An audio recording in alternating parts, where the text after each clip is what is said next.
Ok. Est-ce qu'on a soif de plus? Bon.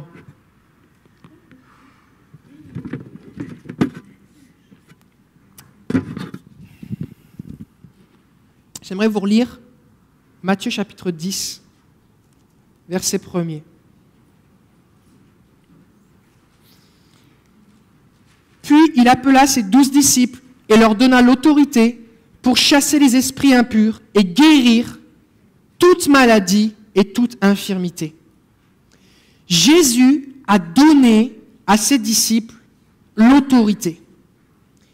Et on a besoin de comprendre ici quelque chose. C'est que Jésus a donné, et tous les dons spirituels, c'est une grâce de Dieu. Et souvent on pense qu'on doit mériter par nos efforts quelque chose alors que Jésus l'a acquis à la croix. Et c'est important que notre base, notre fondation, quand on exerce les dons spirituels, ce soit la grâce, pas nos efforts. Pourquoi?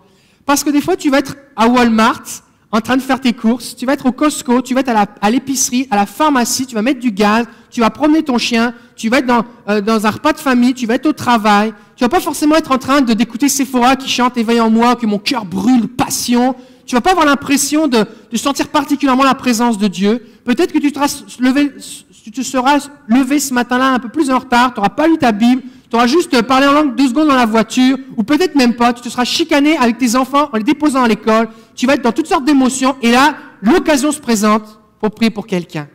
Et si tu penses que ça repose sur toi, tu feras rien. Et si tu penses que ça repose sur toi, l'ennemi va te le dire. Il dit non, tu peux pas, tu n'es pas capable. Non, puis regarde comment, et puis hier, et souviens-toi de la semaine dernière. Oublie ça. Lui, oui, tel pasteur, un tel, oui, mais toi, non. Et puis tu n'es pas assez ceci, puis tu n'es pas assez cela. Et là, tu vas croire tous ces mensonges, tu vas dire oui, c'est vrai. Et tu vas conserver ce trésor précieux que tu as, et tu ne vas pas le partager autour de toi. Donc c'est vraiment important qu'on croie que tout repose sur la grâce. Jésus a tout payé. Est-ce que quand vous priez pour que quelqu'un accepte Jésus, vous avez besoin de faire des efforts?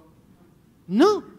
Ok, répète avec moi, on va prier ensemble, parce que vraiment tu as compris, Jésus est mort pour toi à la croix, tu lui demandes pardon pour tes péchés. Seigneur, je te demande pardon. Au moment où vous dites, vous aidez la personne à demander pardon à Jésus, est-ce que vous avez quelque chose à faire? Non.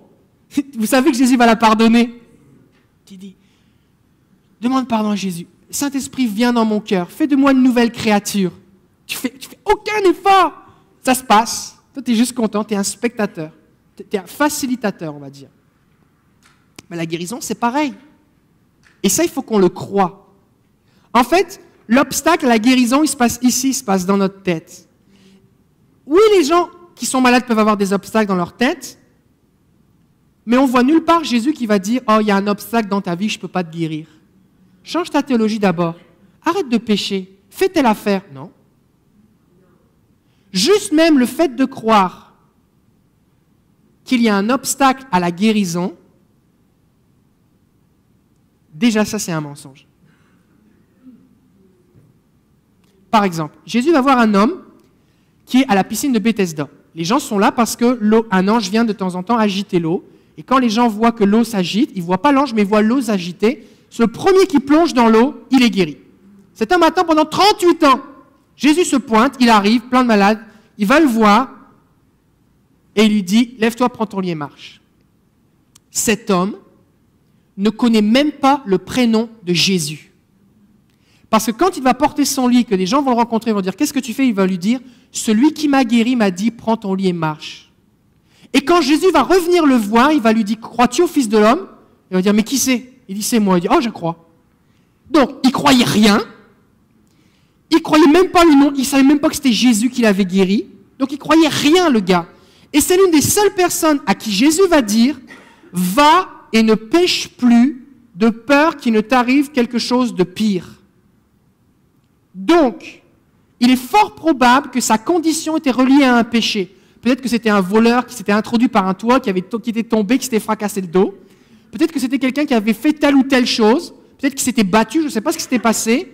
Mais probablement, ce qu'il avait fait était relié à un péché.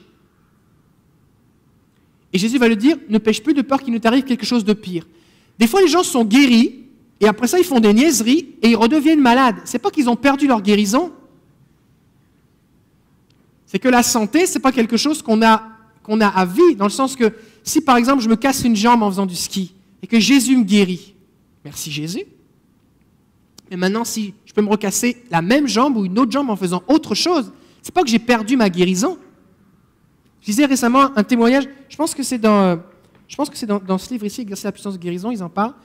Quelqu'un qui a du diabète, il prie pour la personne est guérie, plus besoin d'insuline, tout est correct. Et la personne se dit, alors qu'elle avait vraiment un style de vie désordonné dans sa façon de s'alimenter, elle se dit, oh, j'ai plus de diabète, je peux manger encore plus de sucre maintenant.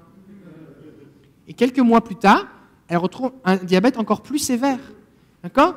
Donc, c'est pas parce que c'est possible que Dieu agisse, et des fois les gens disent, oui, mais Dieu n'avait pas fait, c'était pas de Dieu. Ben si, c'est parce que les gens, ce qu'ils font, a un rôle à jouer dans leurs conditions, dans leur santé, d'accord ? Bon, je reviens à l'affaire du péché.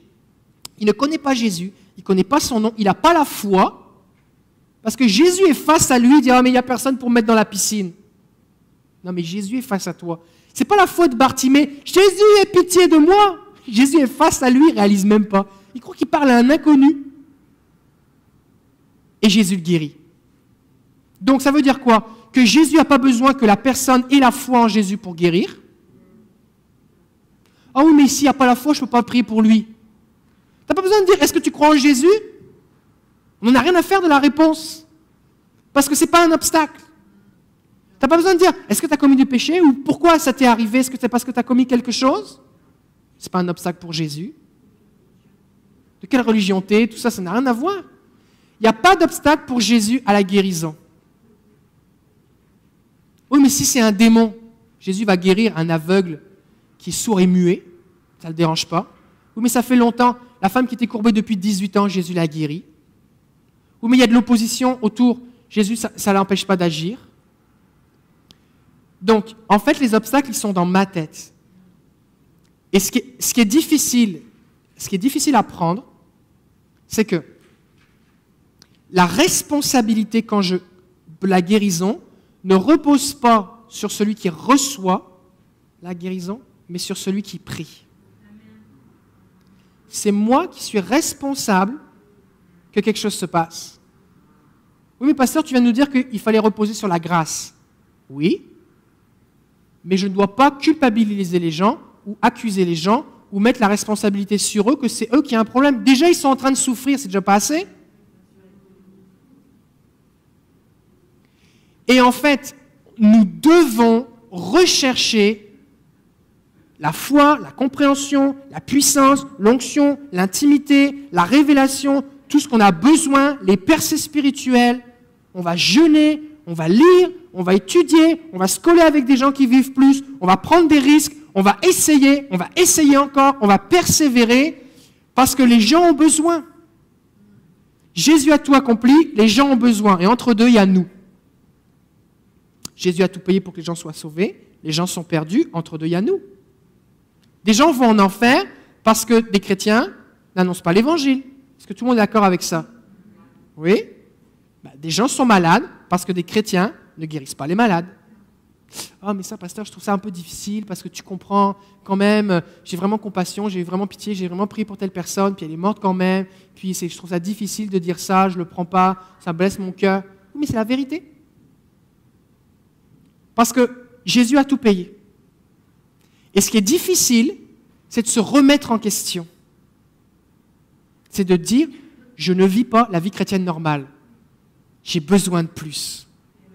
Et la plupart des excuses que nous avons, que nous donnons, ou que nous acceptons, ou que nous croyons, ou que nous partageons autour de nous, servent à justifier notre manque de puissance, servent à justifier notre incapacité, servent à justifier notre manque d'efficacité, de résultats, servent à masquer nos carences, à paraître bien.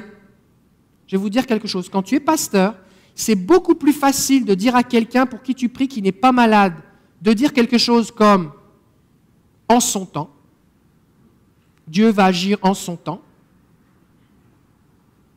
alors que la Bible nous dit dans 2 Corinthiens, chapitre 6, 2 Corinthiens, chapitre 6, je crois que c'est au verset 4, 6, verset 2,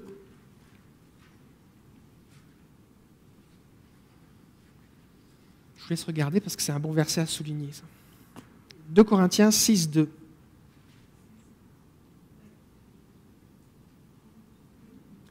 « 2 Corinthiens 6, on va commencer au verset 1er. Paul parle, il dit, « Puisque nous sommes ses collaborateurs. » Est-ce qu'on est des collaborateurs de Dieu? On collabore avec lui, d'accord? Nous vous encourageons à ne pas accueillir la grâce de Dieu en vain, car il dit, « Au temps favorable, je t'ai exaucé, au jour du salut, je t'ai secouru. » Et des fois, les gens s'arrêtent là et disent, « Ah oui, un jour mon prince viendra. Un jour, Dieu viendra à mon secours. » Et que dit Paul? Eh bien, c'est maintenant le temps favorable, c'est maintenant le jour du salut. Est-ce qu'on dit ça pour le salut? Tu sais, un jour, Dieu voudra te sauver. Un jour, Dieu pourra te pardonner de tes péchés. Pour l'instant, reste un peu dans tes péchés, là. Un jour, tu vas être sauvé. On ne fait pas ça. Qu'est-ce qu'on dit? On dit, tu ne sais pas si demain t'appartient, c'est maintenant. Dieu veut te sauver aujourd'hui. Oui, mais je n'ai pas un bon feeling, je n'ai pas le temps. Dieu est là maintenant, Dieu veut. Et ce qu'on a besoin, c'est que dans notre cœur, ça le devienne pareil pour la guérison.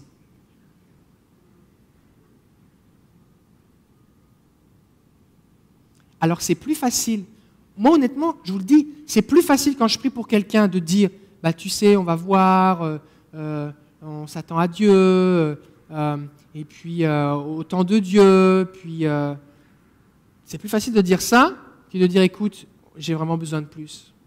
Je sais pas. Je sais pas, mais je sais une chose, c'est que Dieu est bon. Et que le problème, c'est pas toi, puis c'est pas lui. C'est moi le problème. Parce qu'il faut que je me remette en question.